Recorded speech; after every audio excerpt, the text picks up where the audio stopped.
Evening, wherever you are in the world. I know we've got a global audience on today. It's great to see the names popping up on the attendees list. So thank you for joining us on the webinar. So it's identifying your electrical safety risks. It's the first of 5. I'll go through those in a minute, what those are going to be. But hopefully everyone is hearing loud and clear. If you get any issues, by all means, just drop it into the chat box at the bottom. So if we can move on to the, and just so I think the question popped in now, everyone is on mute, apart from myself and Graham, who will be speaking with me today, and Ben may join us also. But if you can move on to the next slide, then Ben, that'd be great. So you'll receive slides after the webinar via the email. So you'll be able to go through all those slides in your own time.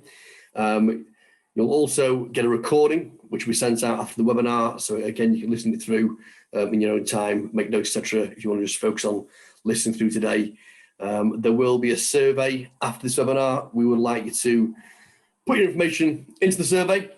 The more information we get back from you as to whether we did good, bad, what the content was like, we can make sure that we keep on making these webinars as informative for you as possible and give you the most value, really. And then at the bottom of the bar here, you'll see there is a Q&A box and there's a chat box. If you get any issues with audio or whatever else that you need to drop into the chat box. But if you've got a question, put it into the Q&A session. So we've already got a question now. If you are seeing a poll result on your screen, just click the little cross next to the poll screen and that should take it off. It's an error. I don't know what's happening with it. There will be polls through the session and we'd like you to actively partake in those polls as we go through the session. And I'll say if the poll doesn't disappear afterwards, just press the little cross on your screen and then I'll take it out of the way so you can concentrate on the actual webinar itself. So moving on from that, so looking at the overview of the webinars. So 5 in the series. Number 1 is what we're talking about today. That's predict.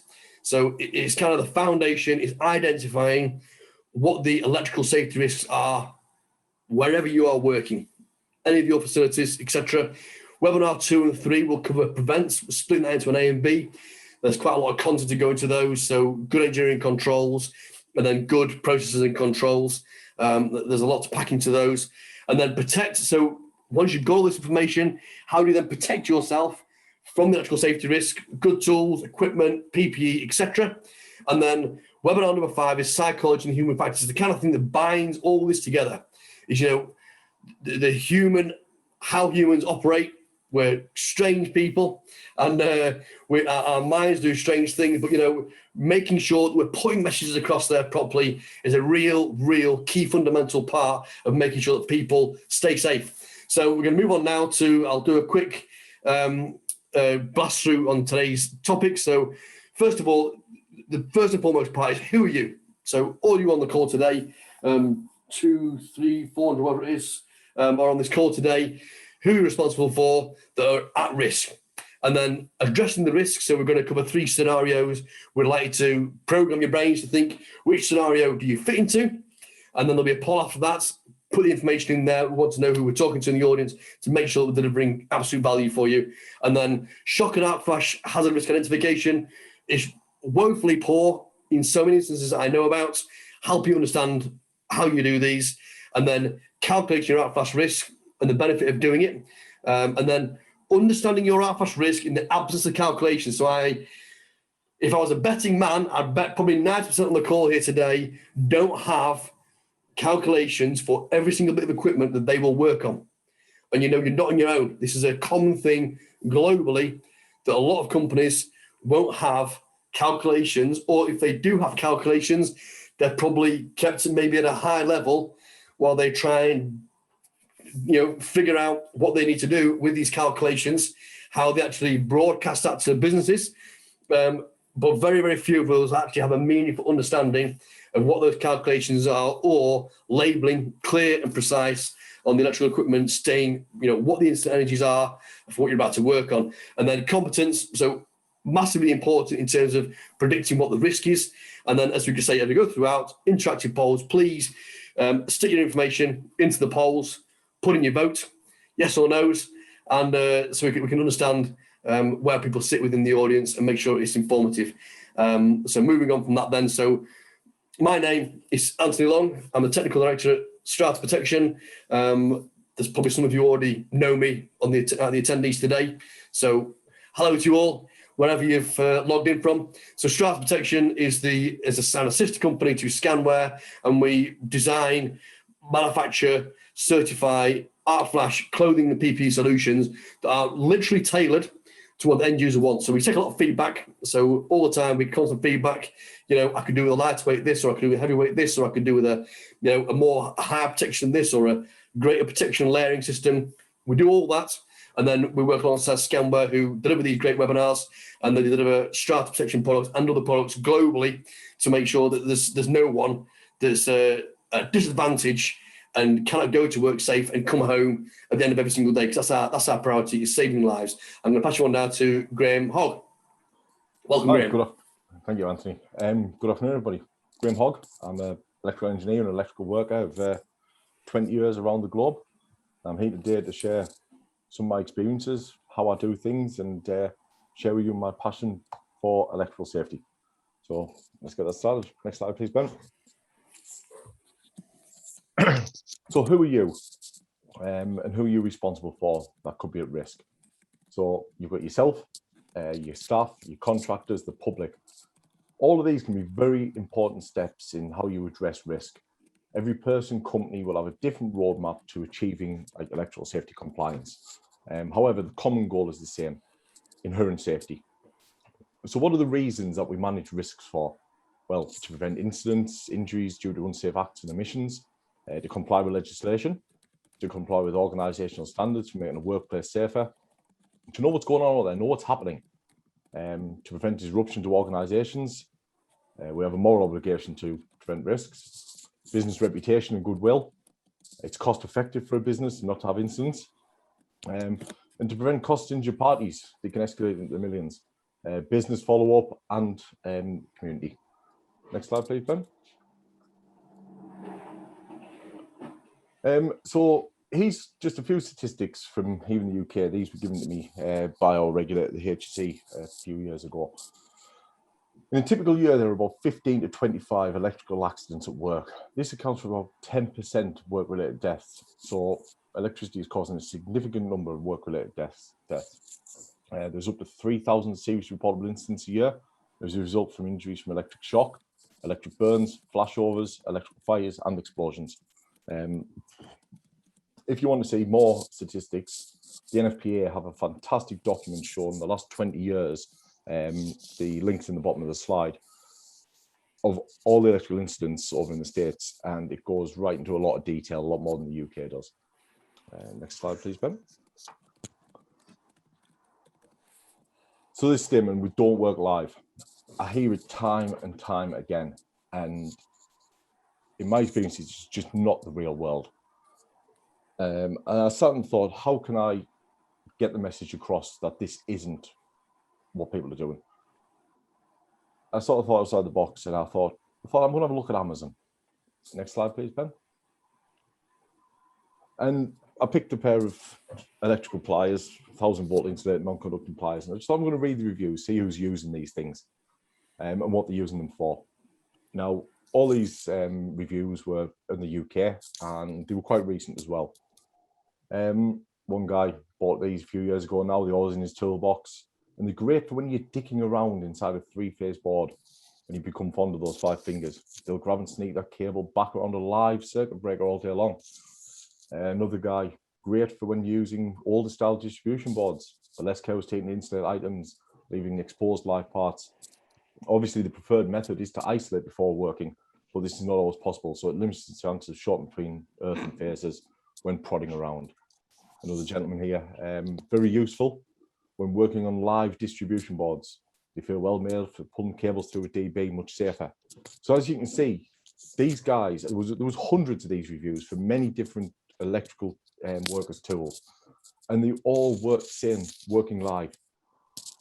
So as you can see, we don't work live. This statement, people say it's just not what's happening out there in the real world. And so we get this a lot, don't we, Graham? People saying, we don't work live. So yeah, whenever you're doing a safe isolation, part of that safe isolation is a section of live working. So until you're in the situation where you've proved dead, after isolation, then you can say you're working dead. Up to the point that you've proved dead, proved the absence of voltage, you are still working live. There is a risk that it's live, and you've got to take the precautions that you are working live. Or if you are fault finding, the majority of fault finding takes place when the system is live. Also coupled into there, the fact that the system is live, there is a fault. When a system is in fault and it's live, the risk of arc flash shoots up. Bear that in mind. Absolutely, Anthony. So, I mean, these reviews could be by your employees that are working live, and you're just not aware of it. And a lot of the times, electrical workers don't associate certain tasks with live work. It's just become common for them to work that way. So with that, we'll move on to the next slide, please, Ben. So here we're going to cover, Graham's going to cover off 3 different scenarios. So listen as you go through all these scenarios and then put yourself in those pictures. Hopefully everyone on the attendees today can actually put themselves into the picture of one of these 3 scenarios. And then at the end of this, we're going to run a poll. We'd like you to pop in there where you sit. Thanks. Go on, Graham. So the first scenario, the dream environment. So let's say you're a client engineer, overseeing the design of a new production facility. And this facility is going to employ over 1,000 staff, 10 of which are electrical workers. The facility will also have contractors involved in electrical work all year round. Your remit is to ensure that the design is fit for purpose, it's compliant with your country's regulations, company standards, and is safe. And the budget is whatever you need, as this company will only accept facilities that are inherently safe. So as you can see, you can throw the book at this and go right down through the hierarchy of controls. You can go right through equipment selection, making sure it's compliant and safe. You can even go as far as adding absence of voltage detectors to the outside, test ports, so you don't even have to open equipment up to prove a safe working condition. Arc detection devices can be programmed in. You can also have your electrical safety program written, reviewed, and ready to go for the production facility coming live. And training. All your staff, your contractors can be trained in line with your electrical safety program well ahead of ever being exposed to any hazards. And if there is any residual risks, you can have PPE put in place to cover those off. Next scenario, please, Ben. So we've got an established plant, and say you're in charge of electrical safety on this large industrial facility. You've got multiple switch rooms, transformers, high voltage, low voltage switchgear, VSDs, you've got backup generation, and all seems well over there. And then you hear an incident on a similar plant and the regulators involved, a pretty serious incident. And you realise this could have been us here. Maybe we need to sharpen things up a bit around here. So where do you begin? You know it's going to cost a fortune. The place is 60-year-old, a lot of nuances throughout the facility. This mountain's too big to climb. Well, for instances like this, and I've dealt with quite a few, for me, the only place to start is with an audit. It's common, isn't it, Graham? Absolutely, very common. Might be a large facility, could be a small facility, but it's to start with an audit. And it always sort of involve an external electrical safety management specialist to guide you through this. And personally, I like to use a tool. It's the IET's Code of Practice for Electrical Safety Management. It's a good practice guidance covering all aspects of electrical safety, not just equipment and PPE and certain things. It's all aspects right the way through policies, procedures, people, so on and so forth. And it delivers a very simple report with key performance indicators, almost like a traffic light system.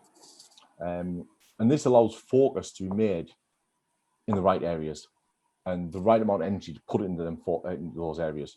It's the perfect foundation to which start building upon and build your an electrical safety program around. Next slide, please, Ben. So, the nightmare. So let's say you're an electrical engineer and you're just starting a new position with a large aggregates firm, and they have sites located across the country.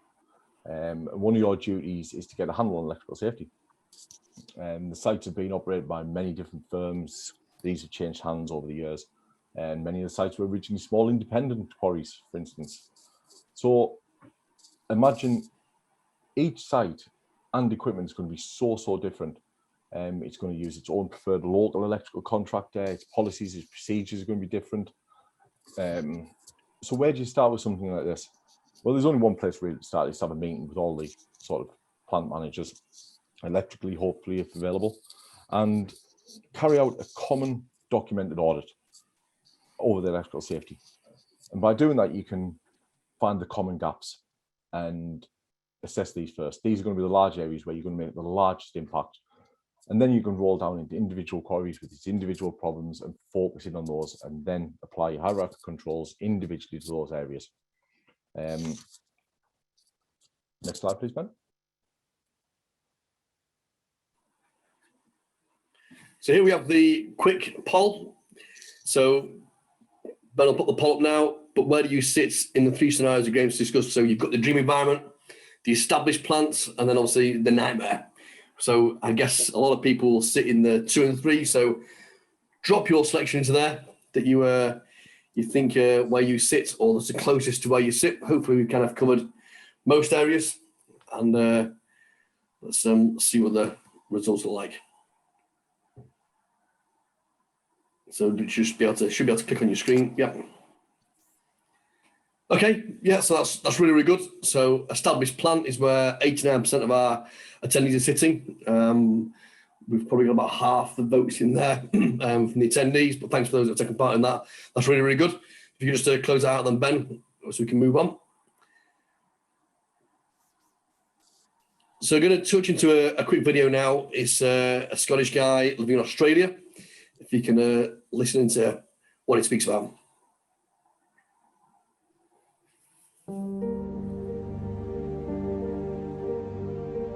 I've been an electrician for about 18 years now, and I'm very confident in what I do, and I still ended up in hospital.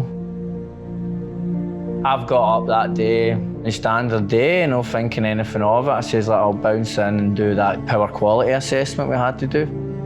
I'd assessed the work to be done live, and I was very confident of what had to get done. It was possible to do it live. All I need to do is clip on these 4 crocodile clips, which isn't a hard task, you know what I mean? I can see the buzz bar.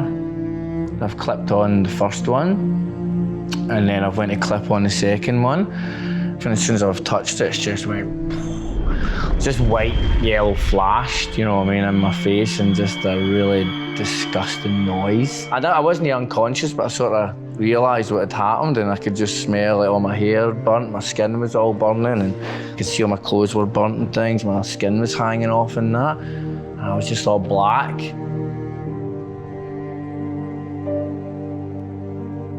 So when I first found out that he'd had the accident, I was at work, but when I answered the phone, I couldn't actually understand what he was saying. He was all gibberish, but all I got was, I'm in a bad way, I'm being taken to hospital. I just panicked, yeah.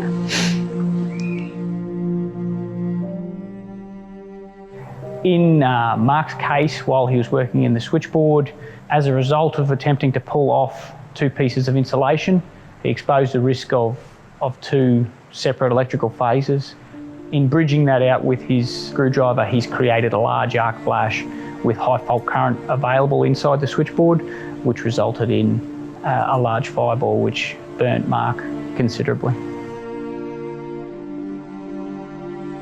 When I first walked in to see him, he was in a hospital bed and he was just black, and his hair was singed. And the injuries that I actually sustained would have been, it was actually 12% body burns, so that involved skin grafts. For that to heal, they cut all they grind your skin off and then lay that on top of the burns. so the next day after the skin grafts, as soon as I walked into his room in the burns ward, he was just head to toe in bandages. He looked like a mummy. I think that's when it hit me.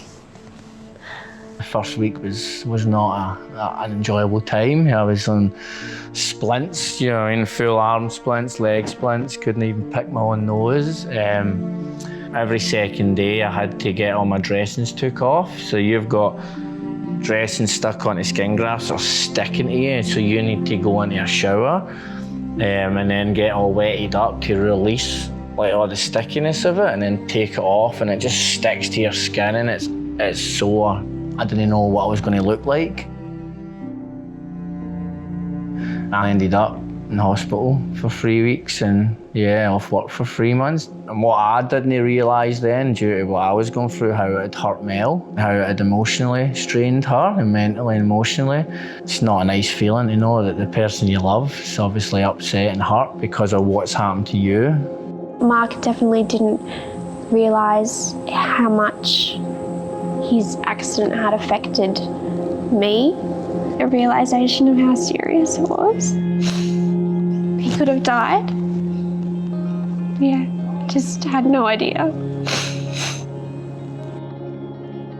When Mark started having his rehab, that was hard because he had been in hospital for such a long period of time without moving. He was really happy when he called me that he told me he'd walked for the first time with a Zimmer frame, so he still had to lean on it, but I was really proud. There's also a big emotional burden that's getting put on your loved ones, whether it be your wife, you know what I mean, your family, your parents, or something like this puts an emotional burden on them. He loves his work. He loves to be always, keeping his mind active. So when he couldn't go straight back to work, that also held some frustrations and a little bit of anger. I was really happy to see him back at work. I do want to be with him for the rest of my life, so I am grateful that he is healed. You can prevent arc flash by eliminating the hazard. Turn the power off and isolate the equipment, even if that means rescheduling the work for another time. Remember, working near energised parts can be just as dangerous as performing live work. Arc flash risk isn't just limited to large switchboards. They can also occur in smaller switchboards, electrical supply pillars, and even large electrical equipment. So plan your work and always follow your safe working procedures. Yeah, I think one thing that I would like to get out there after my accident is just to all the other Sparkies out there, just don't work live. Don't put yourself in situations where, or like I was, just because you're trying to please the client, just because you're trying to get the job done faster. If you've got a wife, kids, family, it's just not worth it. Nothing's worth your life.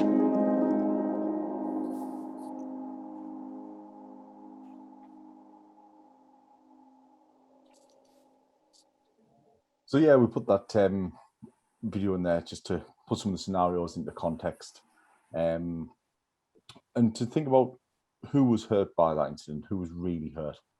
And in my opinion, whose fault was this incident? In my opinion, management failed Mark. Policies, procedures, risk assessments, PPE could have all stopped this incident from occurring. But let's say all of them were there, they were on point.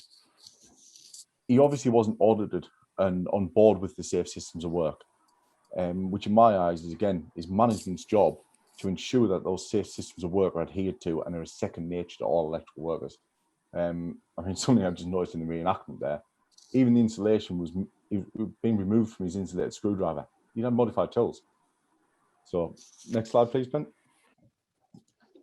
So shock and arc flash hazard risk identification. So what is hazard risk analysis? So first of all, there's the picture explained there on the right hand side there. So a hazard is something that has potential to harm you, and then the risk is in the likelihood of the hazard causing harm. Now it then goes back to how you then do the hazard and then the risk assessment, and then what changes do you need to make then. So as we just heard in the video just now, Mark just says, I'm going to just roll in and do this job. We get a lot of those on the webinar today will be electrical workers, kind of boots on the ground, people who are doing this job over and over again, day in, day out. And often we hear there's just a familiarity. It's just, I've been an electrician for 10, 20, 30, 40 years. I've done this job loads. It's just a 2-second job. I'll just roll in. I'll get this job done. It's not taking time, just that short period of time, relatively speaking, to analyze what are my hazards? What are my workplace hazards? So what is a task I've got to do? What does that involve? What are my hazards in that work area? Am I going to be isolating equipment? What is a voltage? Do we know what the short circuit current is? Do we know what the fault level is? Do we know what the upstream breaking current is? All these sort of things, they could potentially be a hazard. Do we have them documented? And then what is the risk and what is the chance of those situations occurring and arising? So into question number 1 there, do you feel your company puts the right amount of effort into assessing the risk? So if you can just put that poll then, and hopefully everyone can just drop in there. So does your company put the right amount of effort into assessing hazard or risk? Really simple, yes or no. Okay, if you close that down then. Okay, that's really, really good news. So that's good to hear. We have 73% that are saying that yes, they do put the right effort into it, and then obviously 27% are saying no. We're with you. We want to make that no into a yes, and help companies achieve safe working environments. And a lot of that is down to the correct hazard risk assessment. So if you can just close that poll, then move on to the next slide. So you say, well, why is the risk included in the analysis? Why don't you just list out all the hazards? Well, you might have a situation whereby the hazard is really, really low, or actually doesn't affect me with the work that I'm doing. So no injury is possible from a hazard unless they're exposed to it. And if they're exposed to it, then what is the risk? How severe is the risk, or what can we do to mitigate that risk? So idea, determine the risk of incidents and the risk of injury in a particular situation, and are they low enough to be acceptable, or what can be done to bring them to a low enough acceptable level, if that makes sense. So a really common thing we have here is NFPA 70 talks about it, CSA Z462 talks about it, and it's about something being in normal operating condition. Now, I guess on this webinar today, there's 2 trains of people here. So there'll be people that work on the same facility or the same group of facilities day in, day out. They have a really regimented service regime on all their equipment. They know, exactly the last time it was serviced. The people that are carrying out that service, they know exactly what they're doing. So quite easy then, you can then say, yes, well, the equipment is in a normal operating condition. When equipment is in a normal operating condition, the arc flash risk drops dramatically. So yes, there might be a hazard of arc flash risk, but then if you can guarantee, and you have the evidence to prove it, the system is working in good, normal operating condition, that risk then drops dramatically. If you're going to a new site or somewhere you don't visit very often, how can you guarantee that it's in its normal working operating condition? You might say, well, do you know what? It's brand new. Or furthermore, I'm commissioning this equipment. It's brand new. Well, how do you know that something hasn't happened in that commission, in the build phase, to set that wrong? In the commissioning phase, it's not in its normal operating condition. Once you've commissioned it, yes, it is, if all is correct and in order. But up until you prove that, it's not in its normal operating condition. So as again, the risk then goes higher. We've got the images on there of the approach boundaries. If there is a hazard and there is a risk, how are you then mitigating against that risk? And then is everyone around you aware of where those approach boundaries are to make sure that they're out of those boundaries? Keep them away from the risk. So you're identifying the hazard, you're identifying what the risk is, and then you're mitigating that risk to the best degree that's practically possible. So number 2 here, do you think your company's risk assessments are taken seriously, or are they something that has to be done? So are you just thinking that, it's just something I've got to do here, or is there a positive state of mind that really values the necessary risk assessments? So if you can just drop your points in there. So are they taken seriously, or aren't they taken seriously? And if we give you a minute to drop your votes in, that'll be great. If you can bring the results in then. Okay, that's really, really good. So I'm pleased. We're seeing a positive trend here. So they are taken seriously. So that's really good. And we're talking about this as a company, and then we're hoping that this transfers down through the company. So it's not just the overall company's attitude to taking risk assessment seriously is the actual individual who's doing those assessments is actually making sure that they're understandable and that they're done properly. So move on to the next slide, then, Ben, please. So into here is making sure that we're identifying all the hazards that are associated with the task. So you're not just putting in there that there's a full risk 20 meters away. Well, if that doesn't affect your work, it's no longer a risk. It's a hazard, but the risk is irrelevant, because unless your work involves you walking into the area 20 meters away, there's no full risk. But there may be Anthony, an area. Making them absolutely focused on the task you're doing. We see so many sets of risk assessment and method statements sent out that are just fluffed out with a lot of generic assessments. It's about making these task specific and focusing the people on the job. Yeah, and it may be you get given a generic set of risk assessments for every single job that you go to. Well, do they apply to the work area where you're going to be operating? Take those few minutes before you start work to actually assess the immediate area and vicinity of where you're working, and then document what are the hazards, and then what is the risk out of those, and then what do I need to do to mitigate that risk. So Graham's going to go into this in more detail as to how you actually break these down and come up with something that's really meaningful that can be done simply and applied in a clear way. So question number 3 then is, do you carry out risk assessments for every task or job, or just generic ones filed away somewhere? So is a generic one pulled out for every single job and it's here, go to that site, here's the rest of that risk assessment for that site, just do the tick boxes and away you go. So please put your votes in there. We've got, I'm guessing that we're going to have a new risk assessment for every risk, or a lot of votes on those. Thanks a lot, Ben, if you just wrap that up. Okay, so a bit more of a split there now. So 60% on new risk assessment for every task, and then 40% on the generic risk assessment for every task. So every single time you get a generic risk assessment for every single task, you're then running into the actual risk of the hazards either not being identified, or hazards that are in there that kind of take your mind off the work you're meant to be doing because you're focusing on something else. Moving traffic when you're in an indoor building with pedestrian access only. It's irrelevant. Focus on the job in hand, and then make sure that your hazards and risk assessment actually mean something to the work you're about to carry on with. So we're going to move on now, and Graham will start to take us through the how we document these properly. So who must perform hazard and risk analysis? Well, it's workers that are exposed to the hazards. So therefore, workers are the last in the series of people. Obviously, begin with safety managers, the immediate supervisors, who should evaluate the hazards and assess the risks of exposure to workers.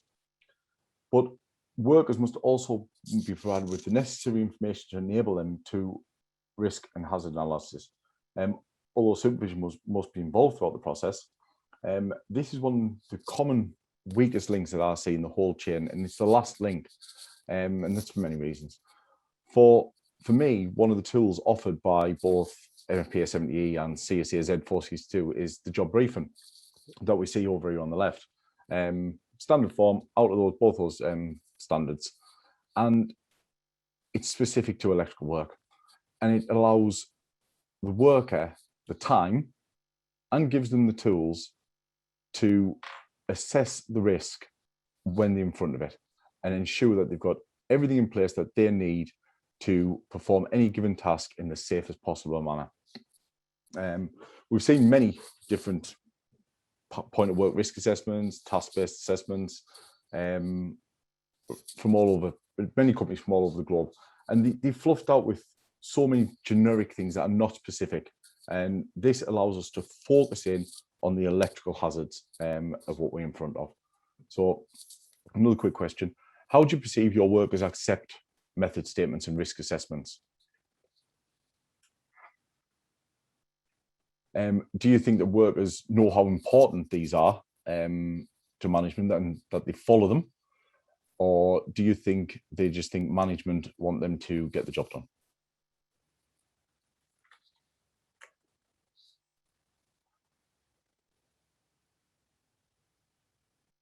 whenever you're ready, Ben. Very good. 60-40 split. Same as the last one. Next slide, please, Ben.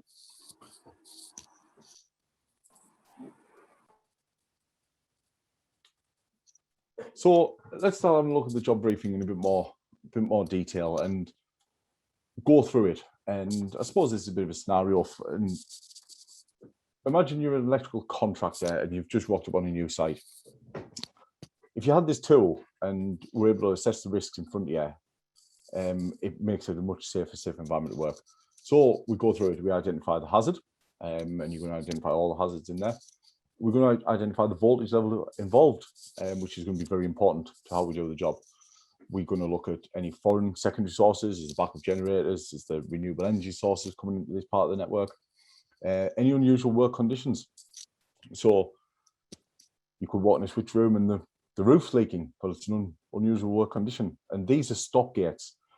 They allow us to say, look, as Anthony said earlier, this is not its normal operating condition. There is a problem here. We're not going to carry out this task today. We need to reassess the job. The number of people required for any given work, it allows us step by step to go through the job at the point of work. It takes 5 to 10 minutes to fill one of these forms out. Shock protection boundaries, those boundaries are going to be relevant to the country's regulations that you're in, whether it's to the NFPA, the CSA, or whether it's IEC. Available instant energy, something we'll look at in a bit more detail. In the ideal world, this will be a compliant label on the front of all your gear to be able to fill in very quickly, but we're going to look at when that's not available. What's the potential for arc flash? Again, as Anthony said, if the equipment's maintained, if it's normal operating condition, it's going to be a lot less potential for arc flash than if you go and you see this is the signs of impending failure. What is the arc flash boundary? Evidence, as you said earlier, evidence of impending failure, yes or no. All stop gates, all safety gates. Next one, please, please, Ben. So here, a really crucial point, and I would go as far as saying it should kind of be up there on the top of every single electrical engineer's risk is calculating your arc flash risk. So we're going to talk about the benefit of this. So firstly, it's giving you a truly engineered solution that's specific to your facility. So it's looking at every single bit of electrical equipment that you have within your scope, and it's identifying all the information that you need to be able to say, this is my incident energy on all of the equipment you're kind of responsible for, really.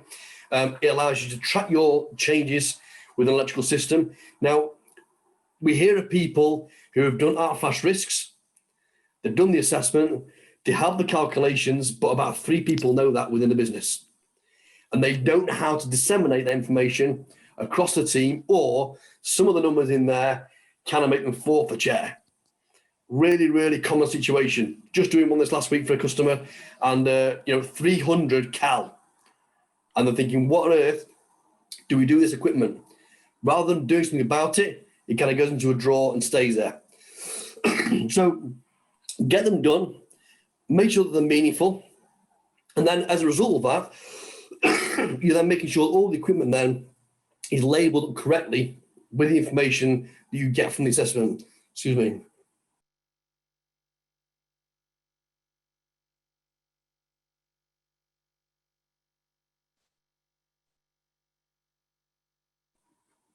Okay, then once you've all information in place, you're then able to look and say, well, can we put arc flash mitigation systems in place, bring those levels down? What can we do to mitigate that risk? And then when you've done that, you're then looking at saying, okay, what PPE do we need to put in place? These systems will then drive you to clearly identify what PPE you need in place, what ATP rating you need in this equipment. And then it makes it really, really clear for everyone involved what the risk is. Is there a hazard? Yes or no? Is there a risk? Yes. What's the severity? This is the severity, but this is what we're then doing to mitigate against that risk. Any more to add to that, Graham, if you're done? No. Only there's no better situation to have fully compliant labels on all your equipment and tell you the exact levels of the hazard in front of you. No, that's great. Well, move on now then. So this is kind of the main kernel why we're here today.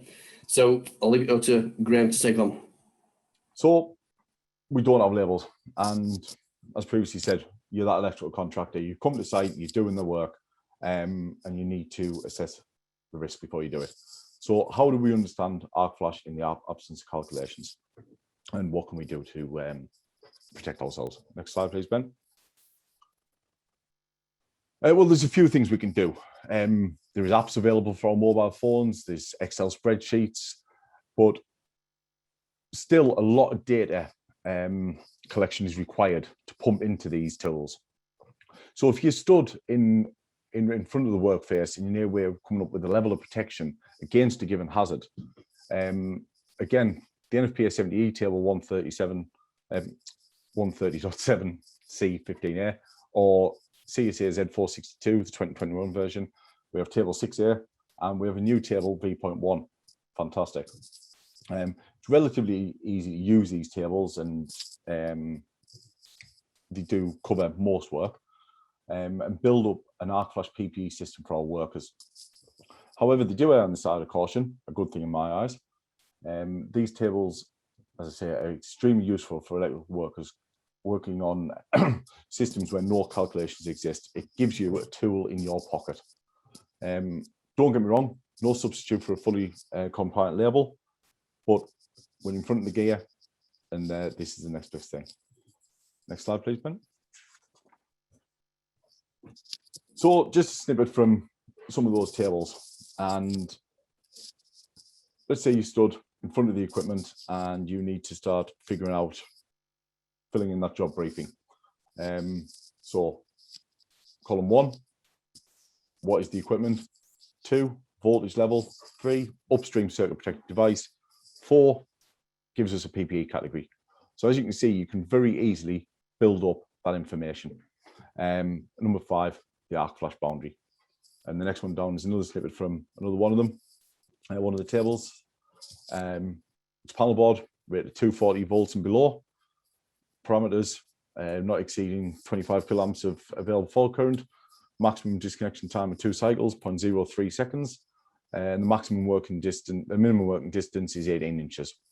And we would have an arc flash PPE category of 1. Next slide, please, Ben. So you've turned them on site in front of that equipment and you're filling out this job safety briefing. Well, we look at this equipment and we can see the label in front of us. It's 415 volts, and straight away we can fill out the voltage level and we can put things in place. We know the PPE category we need of our gloves. We know we might need insulated matting. We might need electrical hazard boots on, depending on the environment we're in. But as you can see, you can start building up what the hazard is and mitigating the risks against it. Next slide, please, Ben. So there, we'll zoom in on it. But also we can see what the equipment is from the label in front of us, where it's fed from. So we can go to the documentation and the single line diagrams, or we can go further upstream and find out what that circuit protected device is. So we know it's 400 volts. We know it's a switch disconnector. So we've got column 1, we've got column 2, and I can tell you that this one here is a 200 amp fuse. So column 3, 200 amps, and column 4, that gives us an arc flash PPE category of 2. So as you can see, in the absence of calculations, there is table methods we can use with information that is commonly in front of us. And the prices, aren't they? So what you pay, so you get access to the tables, and then actually being able to put them into real life practices Graham's going through now, it's priceless. So straight away, as Anthony said, we've built up there. We know we're in category 2 PPE. We know we've got 415 volts. We know the shock level protection that we need. We know the test equipment we're going to need to prove dead. Or here it'll be GS38, an approving unit. And we can very, very safely establish a safe working condition to isolate equipment and work on it. Next slide, please, Ben. So further going through the job briefing. So we've filled out the first part, we've identified, and the job briefing offers us a lot more. So can the equipment be de-energized? Well, yeah, that's the job we're doing. Back fees available on circuit. We assessing the risk. No, if not, move on. Is an electrical permit required? Well, that's going to be very specific to your country's requirements and your company's requirements and permitry. Is a standby person required? So is it a high-risk task? Do I need a standby person? In my eyes, any work on and around any live electricity should not be lone workers. Anthony's touched on this. Is the equipment properly installed and maintained? And that's going to be very different in the knowledge base. As Anthony said, if you own and operate the plant and you've got your guys in there 24/7, 365, it's much more likely you're going to know that information than your electrical contractor just turning up on equipment. Next slide, please, Ben.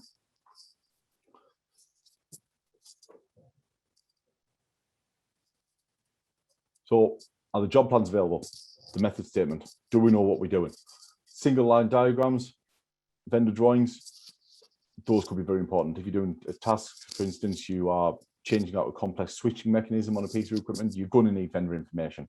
It might be equipment you've never ever seen before. Is there a status board on the plant? Understand what's going on, what status the equipment's in.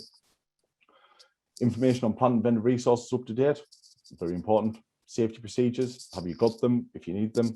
Have you got the client's ones available? Vendor information. Are individuals familiar with the facility? And this isn't just the room that they're in the room working on. If you're brand new to a facility, do you know the escape routes? Do you know where you're going? All very important. In the event of an incident, this can be time critical. Next slide, please, Ben. So what 10 minutes, Graham. Yeah. So what do we need to know? What is the job? We'll write that in. Who's in charge? Again, very important. And who else do we need to communicate with? There might be an operations department that we need to radio through to, tell them what they need to know. You might need to inform your supervisor before you start certain current work tasks. All very important information to have at hand. Next slide, please, Ben. And then think about the unexpected. What if? A very important task. I've run through hundreds and hundreds of these job briefings, and when you have around the room chat, going through this and thinking about the unexpected, there's always one thing that you've missed, something that crops up, and something very valuable normally to add to the safe system of work. So log out, toggle, try and test, might be the job that we're doing. Test for voltage first, use the right tools and equipment. Install temporary grounding equipment, still live work. Install barriers and barricades. Have you got them available? Do they need to be in place? Might be other people working in the area, and you need to put those boundaries in place physically. And then what else? It gives us a chance to write down what else is going on.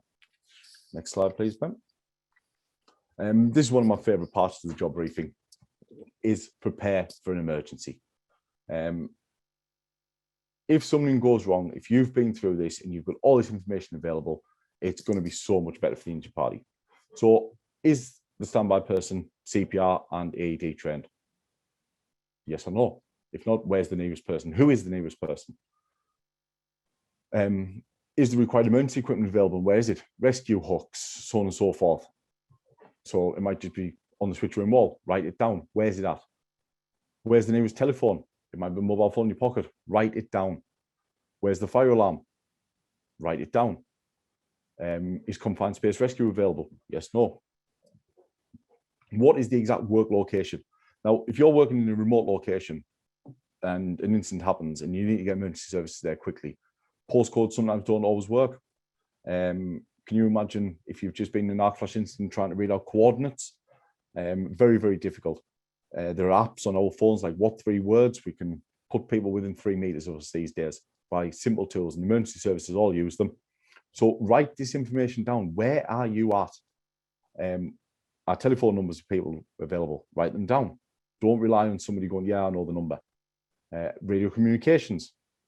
What's the emergency channels? Have at least one radio. Have your standby man being on the emergency channel? Are AED and first aid burns kits available? Where they're at? They might be in the van outside. They might be in the switch room. Where are they? All very important information to have written down and at hand. So as you can see, this job briefing pulls together a point of work risk assessment and puts all the required information right in front of us, right in place, and ensures it's there. Next slide, please, Ben. Now, competency. A very, very important part, can also be a delicate part, but a very, very important part in risk assessment and prediction.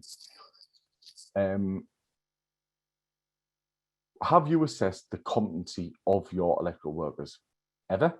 Periodically? Do you assess the competency of the contractors? And I'm not talking about the contracting company. I'm talking with the glossy brochures. I'm talking about the individual contractor that is going to have his boots on your site. This is where competency should be assessed. This is where you're going to be judged if there is an incident by the regulator, is have you assessed that person's competency to work on that equipment? There was a very, very recent case in the UK, it's just been all over social media, about a rail substation. And two guys were in an R-class incident, burnt up relatively badly. The regulator has fined that company £700,000, and that's without personal injury claims. So you can see these are not insignificant numbers. And the two guys, well, were they competent? They were qualified, they were electrical workers, they were experienced, but this switch room arced over because it was in a damp condition. Those two workers did not identify the hazard of a switch room being in the damp condition. Were they competent? In my eyes, no, because they did not foresee that hazard and then assess the risk of something happening. That's all from me, Anthony. Or it goes back to, I've done this job over and over. What's new? Absolutely. Stop for 5 minutes. Has something changed since you last did the job? Have you been in this same situation before? What was it like when you last came? Is it in a safe state now? Graham mentioned about, a wet substation. If there's water around, well, where's that water gone to? Can we see where that water is? Can we see if there's any damage? The water, there's cause. The situation could have changed in the time you've gone for a sandwich and come back. Yeah.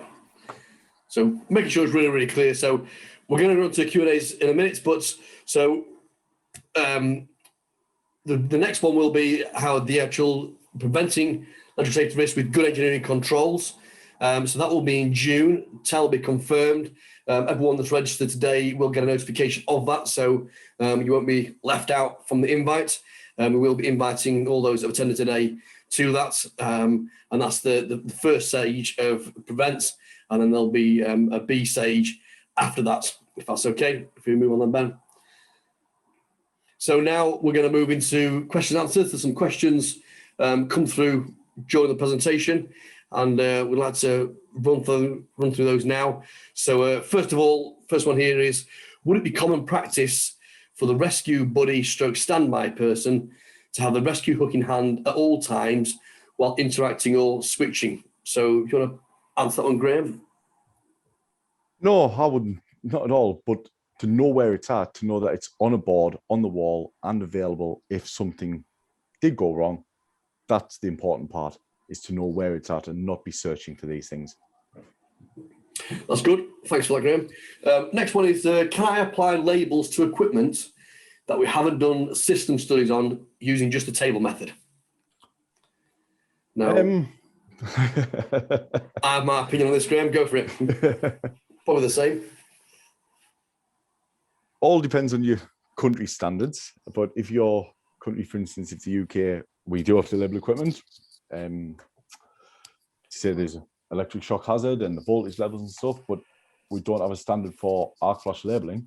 So could we put together a system where we use the table method? If you've got a manageable size system and you're competent to do so, I see no reason why you couldn't come up with a program and devise a label to say that equipment needs category 2. It might be your own company's category. They might put a level of PPE against a certain category and might come up with a 2-category system throughout their plant. But there's no reason you couldn't come up with your own label. And I speak for here in the UK. I know we certainly couldn't do it on NFPA because they have a standard for the label and CSA does. But here in the UK, yes, there is no reason you couldn't do it.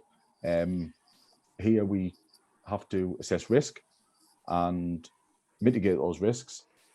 And if the regulator was to come along and say, how have you assessed this risk? Well, we've done this, this, and this. We'll come up with this labeling method. It's throughout our plant. Here's the risk assessment. You might even make that label. PPE category 2 has to be 1. Risk assessment number, so that if you ever want the details behind that detailed risk assessment, you can go and get them. Get the document, yep. But yeah, you could certainly put a system together. That's good. So next one, currently we don't have any arc and shock PPE as management are doing system studies to first understand what we need. Is there anything we can do now to immediately protect our guys whilst we're waiting for the studies to be complete? And what should we do now? We do know that studies aren't a quick overnight fix, are they, Graham? No, So they're not, and it can take a long time. And also, as you said earlier, there might only be certain parts of a system. They might not have drilled down to other areas where this problem is. So, yes, you could come up with something. You could get you guys trained on how to use those tables with an LP78. There's plenty of training courses available, be it online or be it classroom based, and deploy them into the field with those, and probably use a daily wear system and a layering system, which and if you're in a situation, so whoever's put that in the question here, so if you're in a situation where you don't have any arc and shock PPE, so you're probably wearing polycotton clothing as probably a 95% rule if you've not got arc clothing in place. I don't know if any of you were on the webinar last year with Hugh Hoagland. You can go to our website and you can look up that webinar. It's there for you to view. It's a webinar just focused totally on ArcFlash PPE. In all the studies that have been done on every single fatality in the world that are related to electrical incidents, not one person has had a fatality from wearing ArcFlash clothing. They've all come either from a spin-off with electric shock, or they've not been wearing ArcFlash clothing and have then suffered the fatality as a result of the burns from the clothing catching fire. So you might say that the first thing you could do would be to get ArcFlash clothing and some level of PPE for your face and hands that's equivalent to the clothing, to at least make sure if there was an arc flash, you're not going to catch on fire. Absolutely. It will reduce the amount of burns just by some arc flash clothing in place. No matter where you buy it from, use the protection that's there whilst you wait for the studies to be done, if that makes sense. Is that right, Graham? Yeah, I mean, in my eyes, all electrical workers should be in daily wear. Because as you say, all these deaths have stemmed from either the secondary burns injury of it being melting clothing or flammable clothing. By putting you guys in daily wear, covering them up, a certain level of training, you are going to reduce an incident by exponential amounts. Good. So next one is how can I avoid putting my guys in bomb suits? So I think the term bomb suits is referring to the ArcFlash switching suits that can look a bit like bomb disposal squad suits or spaceman suits, people refer to them as. Well, firstly, what is the risk? Yeah. Is the risk stating category 4 or more or whatever?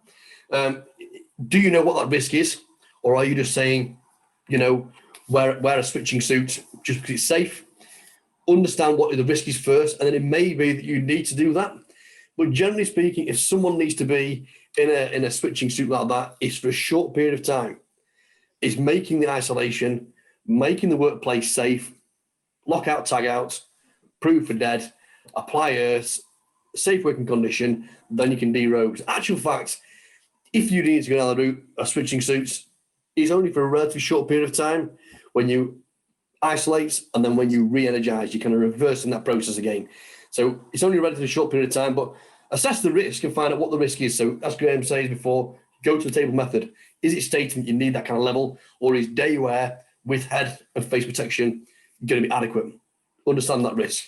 Another one here is we need to do system studies, but there is management kickback on cost, and from the EHS perspective, time taken to complete. Any advice on how we can compromise? Over to you, Graham. That's kind of your field expertise. If you've got huge systems, they are going to take time and they are going to cost. But I think we've touched on it in the last few questions. If you can get management engagement to release certain budgets, start building up your system study. Start getting a model put in place, depending on what software you use. And you might start with your higher power part of your systems. So you might do that 1 year, and then you might drill down to the next level and the next level. So you might start with your 33 level or your 132, and then dropping down to your 11 bus, and then your 400, your LV buses. And it might take several years to get that budget. But in the meantime, you can use the table method. You can get you guys in daily wear, You can get them a bit more focused on assessing the risks at the point of work and understanding what the risks are in this equipment, and get your contractors on board with that as well. But you can't, with a huge system, you just can't eat the whole pie at once. It takes so long, and during that time, all you guys are still left at risk. So sometimes you've got to start from the bottom and work your way up, rather than from the top and work your way down. Or sometimes you're going to have to do it both ways and then meet in the middle, and that's where you're going to get total compliance. Yeah, that's great. So another one here is proving dead on equipment which is switched off, classified as live working. So this touched on what we discussed before, isn't it, Graham? Well, give us your response to that.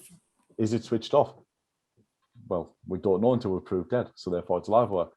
There's many articles, many instances where, and I've seen it before, I've switched something off, the isolator is in the off position, but the equipment's still live. And why was that? Several reasons. It might have a welded contact inside one phase, the handle might be broken, the mechanism could be broken. There's many reasons why it can happen. You believe you've switched it off, but it's not off until you've proved the absence of voltage and established electrical safe work condition. Switch it off, lock it out, test it, and prove your gear before, prove your gear after. I mean, there is isolation procedures in NFPA 78, isolation procedures throughout many UK documents. Every country in the world has a safe isolation procedure on how to prove the absence of voltage. So if it's switched off, no, it's not off until you proved it off. That's good. So I have a team of civils guys, and we are building substations, and there is a quest for PPE to be worn, but the site is a construction site with no energy. Why do we need to wear PPE? You don't. So exactly what you said there. It's just dead right, Graham. So if there is no energy on the site, there isn't a need for PPE. Don't fall into the trap of just generically getting PPE for just the sake of it because someone says you need it. Again, it goes back into that hazard and risk analysis. No hazard. Is there a hazard of arc flash? Well, no, there isn't. Everything's dead. There's no actual energy coming into the site yet. Or if it is, it's contained and no one's working anywhere near it. We're a civils contractor. We're putting down concrete bases. We're erecting walls, for example. Well, no, you don't need it. Don't bother spending the money and getting that PPE if you don't need it. But then again, if the site becomes live, that would then change the whole situation. But again, back to your hazards. Is there a hazard? Is there a risk? What is that risk? And then how do we manage that appropriately to make sure that we're mitigating that as much as possible? So another one here, Graham, do you actually use risk assessment for PPE when switching? E.g., you have a brand new panel, 25 cal centimetre square, and a very old 8 cal centimetre square panel. Sorry, could you? So Graham, do you actually use risk assessment for PPE when switching? So if you use a risk assessment, but you actually know the panel, what they are, so it's a brand new 25 cal or a very, very old 8 cal, will you still use risk assessment? Absolutely, I'd still use the job safety briefing because straight at the very top, you've identified you've got 25 cal. Well, I know the PPE I need to wear. It's your risk that's different if you've got a very old one, and this comes down to what conditions the equipment, is it maintained, is there signs of impending failure? But I don't care how new it is. If I'm proving dead on that brand new equipment and there is exposed energized electrical conductors, then yes, I'm wearing the PPE relevant to the incident engine available. Yeah, that's good. So another one here then is, what's your view on ELIM clothes? So I'll just pitch in with this one. Yep. So ELIM, for everyone or people that aren't aware of that, so ELIM is a European standard as part of the arc flash testing. So it's testing on the open arc method, and you would generally always get an ATPV rating, you get an E/BT 50 rating, and then now in Europe you then get an ELIM rating. So ELIM doesn't apply in NFPA 70 or CSA Z462. It's only for European certified products. ELIM is basically bringing it down to the 5% risk of second degree burn. So ATPV and E/BT 50 are both done at a 50% probability of second degree burn. ELIM brings that down to 5% probability of second degree burn. Now, Europe traditionally always use the closed box arc method. So arc in a box people refer it to, and that always gave you a pass or a fail. So it was either 4,000 amp, 7,000 amp, so class 1 or class 2, and it always gave you a pass fail. There was no kind of middle ground. ATPV and ECBT50 on the open arc standard gives you the 50% probability of a second degree burn, but it then fluctuates the actual energy that's available to make it more realistic when you then marry that up to your instant energy. So if you have clothing that is 10 cal, for example, and you know your instant energy is 12 cal, well, 10 cal is not going to be enough for an instant energy calculation of 12 cal. So you can then say, okay, well, I can't wear 10 cal, or I need to wear that and something else to layer up and make that extra. But Ealing kind of brings that in even lower, and it kind of brings it down to, say, 5% threshold of a probability of second degree burn. Now, however, I go back to before, we're humans, we're strange people, we're not always predictable, we're not like robots. All these measures were taken at 300 mil, 12 inches from the actual arc itself. So the fabric is in one position, and then 300 mil or 12 inches away is the actual arc flash occurring at the conductors. Now, not everyone is going to stand 30 centimeters away from the conductors. More often than not, you're probably further away than 30 centimeters in normal common practice. Distance is your friend. So the further away you are, the less your instant energy level. So therefore, if you have an ATPV or an ECBT50 of 10 cal, that's at 30 centimeters from the conductors. If your R-flash assessments are then saying you've got 10 cal at 30 centimeters from the conductors, and that's what it worked out at, then any bit further away you are from the conductors, you've actually got a less instant energy and therefore more protection in your clothes. But Elim is bringing that out to 5%. So 5% probability is if you were right at that actual point. So is it beneficial? I guess in some situations it would be beneficial. Is it splitting hairs? It may be. All our articles are starting to have the Elim labels put inside them. But Elim, bear in mind, as soon as you have distance, you're reducing the actual instant energy that you're going to receive, and therefore your clothing is then going to be more effective, if I'm making sense. No sense, again? Just one thing, Anthony. When you say about distance, it is, and we generally are going to be further away than that, but these won't be. And it's a personal preference for me, so let's keep on that 10 cal. We've got 10 cal at the distance, be it 18 inches or 12 inches, whatever. Your hands generically are going to be closer. And I personally always take my glove class one level above my PPE class for that reason, because your hands are going to be closer, so the instant energy is actually greater where your hands are. And some standards around the world kind of say the hands is a bit of a moot point because you will survive an instant of those, but I kind of like mine attached to the ends of my arms. So if I've got 10 calories at 12 inches, I'm going to put 20 calories with a glove on. Yeah, that's right. Or have my voltage rated and leather over protectors, whichever needed. That's good. Another one here is, where is the risk higher, HV or LV? Now, what I will say, we've still got quite a lot of attendees on here. If you've got other meetings to go to, other things to go to, I don't want you to hang on here. But if you want to carry on listening to the Q&As, we still seem to be getting questions and answers through. I'll wrap it up in a couple of minutes, I think.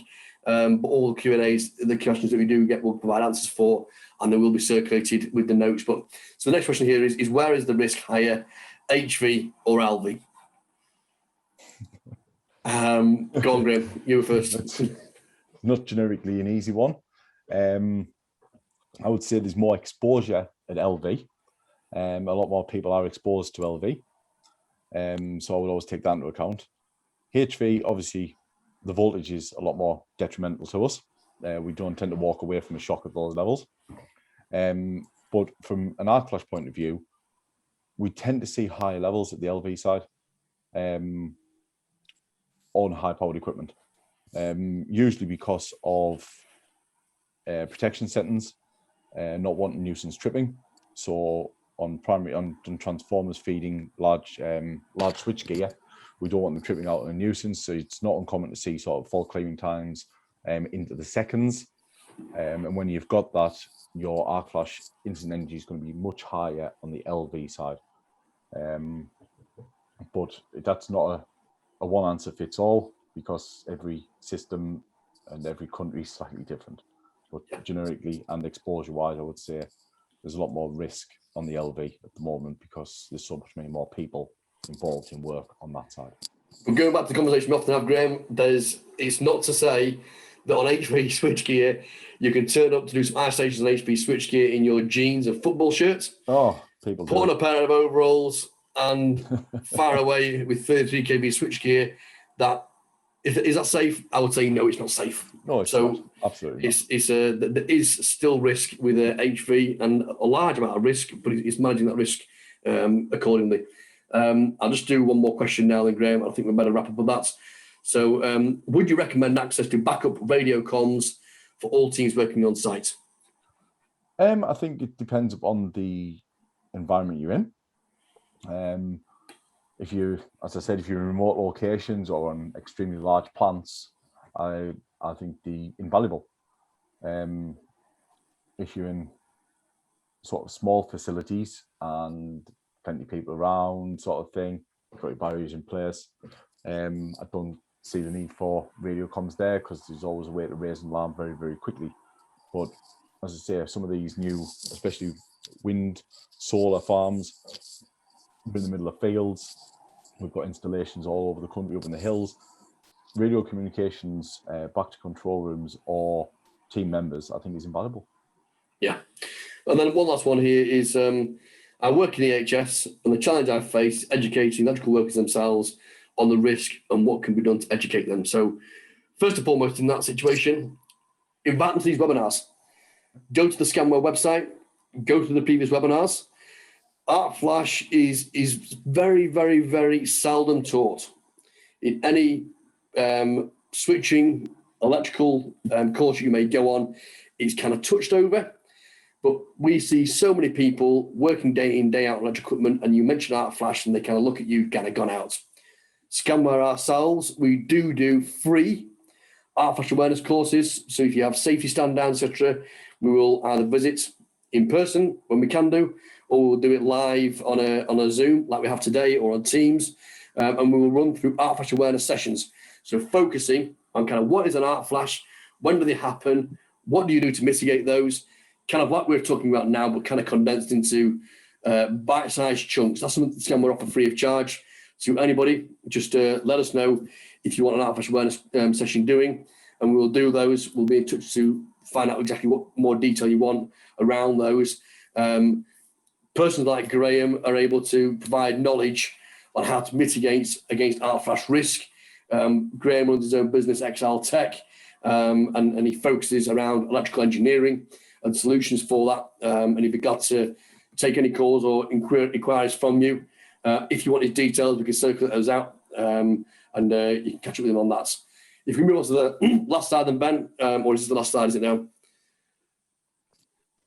Okay, so just very, very quickly, for those that are still on here now, this Arc Flash was done because we get so many people saying, why do I need to wear Arc Flash clothing? Well, if there is an arc, look what happens to the clothing when there is an arc. But at the same time, this arc itself was 14 cal. It's rated higher than the Arc Flash clothing on the left-hand side. But you'll see what happens to the Arc Flash clothing on the left-hand side, even with a higher cal rating in the arc, and then what happens on the right-hand side. Thanks, Ben.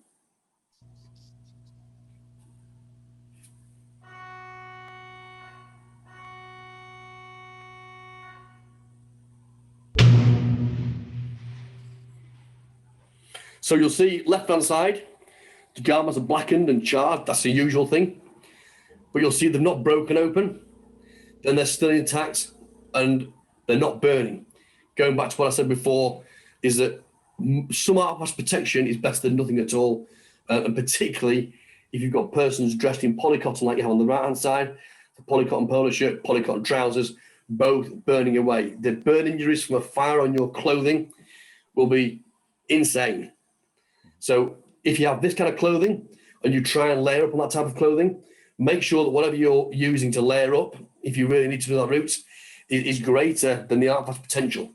Because if your garments, Arc Flash garments on the outside break open, or they're not to be fastened, and you've got polycotton clothing underneath it, straight away that's going to catch on fire and you'll have a fire inside your outflash overalls. So that's the reason we say wearing outflash overalls, if you're wearing undergarments, cotton, wool, silk, etc., but no man-made fibres. As soon as you enter polyester into the equation or something like that, straight away you've got a risk of fire and high melting. Yeah. So steer away from polycotton when you have a risk of outflash, regardless of whether you're layering up. Don't layer up on top of that. And I think that's it for the day. And thank you very, very much for everyone joining us today. We hope you found it worthwhile. And there's still a great number of attendees on, which is really, really good. Thanks for your time. I hope we haven't ruined your afternoon. I hope we've given you something meaningful to take away. And by all means, any questions, let us know. We've got to hear from you anytime. And please fill in the questionnaire at the end as well. And we look forward to your feedback. And have a good morning, afternoon, or evening all. Thank you for attending and look forward to seeing you again on the next webinars.